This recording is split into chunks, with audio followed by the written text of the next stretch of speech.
Selamat pagi pemirsa, kembali bersama saya Faslina Warela dalam program Berita Aktual Nusantara.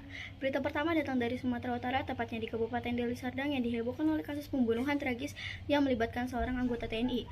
Seorang prajurit berpangkat Sersa Mayor, Senma berinisial TDA, anggota Kodam 1 Bukit Barisan diduga menghabisi nyawa istrinya Astri Gustina Ayu Yolanda di rumah mereka di Desa Semayang, Kecamatan Sunggal, pada Rabu pagi 23 Juli 2025 sekitar pukul 6.30 WIB. Korban ditemukan dalam kondisi mengenaskan dengan 12 luka tusukan sangkur sebagian besar di bagian leher dan dada. Setelah kejadian, pelaku sempat melarikan diri namun berhasil ditangkap polisi militer Pomda 1 Bukit Barisan di Bandara Kuala Namu beberapa jam kemudian. Dari hasil penyelidikan diketahui bahwa masalah ekonomi dan konflik rumah tangga menjadi pemicu utama peristiwa tragis ini. Pasangan ini telah menikah sejak 2011 dan sempat pisah ranjang selama 2 bulan sebelum kejadian. Pihak Kodam 1 Bukit Barisan memastikan bahwa proses hukum akan dilakukan secara transparan tanpa perlakuan khusus, pelakuan terancam pemberhentian, tidak dengan hormat dan hukuman penjara berat sesuai ketentuan hukuman militer. Masyarakat sekitar mengaku terkejut karena pasangan tersebut dikenal ramah dan jarang menunjukkan konflik di depan umum. Namun, tragedi ini menjadi pengingat bahwa tekanan ekonomi dan komunikasi yang buruk dalam rumah tangga dapat berujung fatal bahkan pada keluarga aparat sekalipun. Berita kedua datang dari dunia lingkungan kesehatan dan masyarakat. Sebanyak 22 pabrik di kawasan industri dekat Jakarta dilaporkan terkontaminasi zat radioaktif jenis Cesium-137. Kasus ini terungkap setelah Badan Pengawasan Tenaga Nuklir (BPT) menemukan anomali pada pengiriman logam bekas yang diuji positif mengandung radiasi. Tim gabungan dari BPT, Kementerian Lingkungan Hidup, dan BNPB langsung turun ke lapangan untuk melakukan penyelidikan.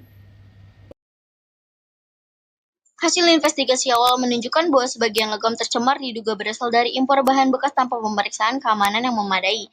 Meski belum ada laporan warga yang terpapar langsung, pemerintah menghimbau masyarakat sekitar agar mengurangi aktivitas di luar rumah dan menggunakan masker sementara waktu.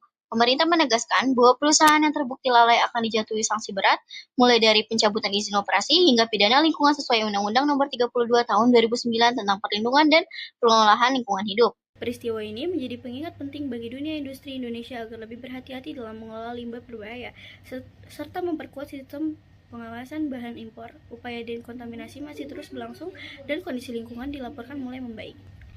Dan pemirsa, berita terakhir ini datang dari dunia pendidikan nasional. Kementerian Pendidikan tengah menjadi sorotan akibat dugaan korupsi pengadaan laptop Chromebook dengan nilai fantastis mencapai 9,9 triliun rupiah. Kasus ini bermula dari laporan sejumlah sekolah yang mengeluh laptop berkualitas rendah dan mudah rusak, padahal harganya tercatat jauh di atas harga pasaran. Temuan awal menunjukkan adanya indikasi markup harga, menyalahgunakan wewenang, dan kemudian pengadaan. Kejaksaan Agung Republik Indonesia telah memeriksa sejumlah pejabat dari Kemendikbud serta beberapa perusahaan rekanan penyedia dana pengadaan ini harusnya digunakan untuk mendukung program digitalis pembelajaran, namun justru berpotensi merugikan negara dalam jumlah besar. Apabila terbukti bersalah, para pelaku dapat dijerat dengan Undang-Undang Nomor 31 Tahun 1999 tentang Pemberantasan Tindak Pidana Korupsi, dengan ancaman penjara maksimal 20 tahun dan denda hingga miliaran rupiah. Menteri Pendidikan menegaskan bahwa pemerintahan mendukung penuh proses hukum dan akan memperbaiki sistem pengadaan barang agar tidak terjadi serupa dan tidak terulang kembali. Demikian rangkaian berita utama hari ini. Tetaplah menjadi warga yang cerdas, kritis, dan peduli terhadap keadaan sosial di sekitar kita. Saya, Faslina Warela, pamit undur diri. Terima kasih atas